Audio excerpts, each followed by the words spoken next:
మైదా కానీ రైస్ కానీ లేకుండా జొన్న పిండితో నూడిల్స్ చేసుకుందాము. జొన్న పిండితో ఓన్లీ జొన్న రొట్టెలే కాదు, ఇలా నూడిల్స్ చేసుకోవచ్చని మీకు తెలుసా? తెలుసుంటే ఎస్ అని, లేదంటే నో అని ఒక్క కామెంట్ పెట్టండి.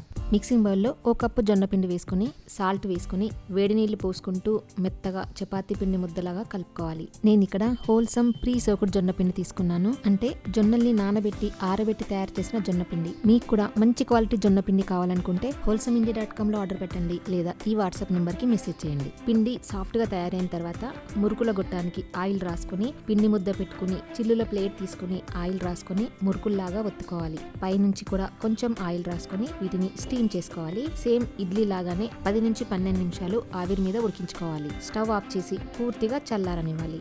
ఆయిల్ వేడి చేసుకుని వెల్లుల్లిపాయ తరుగు, ఉల్లిపాయలు, క్యారెట్, క్యాప్సికం, టమాటా ముక్కలు, పచ్చిమిర్చి కొంచెం వేగిన తర్వాత ఉప్పు వేసుకుని పెప్పర్ పౌడర్, చిల్లీ ఫ్లేక్స్ వేసుకుని బాగా కలిపి స్ప్రింగ్ ఆనియన్స్ వేసుకుని కొత్తిమీర వేసుకుని మిక్స్ చేసుకుని ప్రిపేర్ చేసుకున్న నూడిల్స్ వేసుకుని జాగ్రత్తగా కలుపుకోవాలి.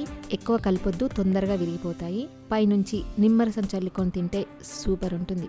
డీటెయిల్ రెసిపీ కోసం హైదరాబాద్ రుచులు యూట్యూబ్ ఛానల్ చూడండి. మైదా కానీ రైస్ కానీ లేకుండా ఓన్లీ జొన్న పిండితో చేసిన రెడీమేడ్ నూడిల్స్ విత్ మసాలాతో కావాలనుకుంటే wholesameindia.com లో ఆర్డర్ పెట్టండి, లేదా 9459458855 వాట్సాప్ నెంబర్కి మెసేజ్ చేయండి.